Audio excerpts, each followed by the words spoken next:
ඔයාගේ ශරීරය සම්පූර්ණයෙන්ම නැවතී යන්න කලින් ඔයාට කොච්චර වෙලාවක් වාහනේ ධාවනය කරන්න පුළුවන්ද? පළවන පැයදී. ඔයාට තවමත් හොඳට සුවයක් දැනෙනවා. ස්ටීරින්ග් වීල් එක තදින් අල්ලාගෙන ඉන්නවා. ඔයාගේ ප්‍රියතම ගීත අහගෙන යනවා. මනස තවමත් පැහැදිලි. ප්‍රතික්‍රියා කිරීමත් ඉක්මනින්ම දැනෙනවා. අටවන පැයදී. දැන් පිටපස පහළ කොටස ටික ටික රිදෙන්න පටන් ගන්නවා. කෝපි බිම බලය අඩු වෙලා S2 වියල වෙලා වගේ දැනෙනවා. එකපාරටම තේරෙනවා. අන්තිම කිලෝමීටර් කීපය ධාවනය කරපු හැටිවත් මතක නැහැ. 17 වන පැයදී. මේක තමයි භයානක අවස්ථාව. දැන් ඔයාගේ මනස මත්පැන් පානය කරපු කෙනෙක් වගේ මන්දගාමී වෙනවා. ප්‍රතික්‍රියා වේගය අඩු වෙලා. ඒ නිසා එක් තත්පරයක තීරණයක් ජීවිතය හෝ මරණය තීරණය කරන්න පුළුවන්. 24 වන පැයදී. ක්ෂණික නිින්ද පටන් ගන්නවා. ඔයාට නොදැනෙමින්ම මොළයේ තත්පර 3 සිට 5 දක්වා නැවතෙනවා. ඔයා ධාවනය කරන්නේ ටොන් ගණනක් බර වාහනයක් සම්පූර්ණයෙන්ම හුරුවෙන්. 40 වන පැයදී. දැන් ප්‍රාන්ත දර්ශන පටන් ගන්නවා. පසුවසුනේ ඉන්නා වගේ පේනවා. මාර්ගය හරහා සත්තු දිවෙනවා වගේ පේනවා. හෘද ස්පන්දනය අස්ථිර වෙනවා.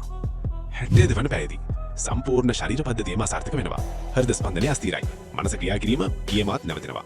අන්තිමට මොළයා බලෙන් නිින්දට යවයි. ඊළඟ මොහොතේ ඔයාට ලෝකයම අඳුරු වෙලා යනවා.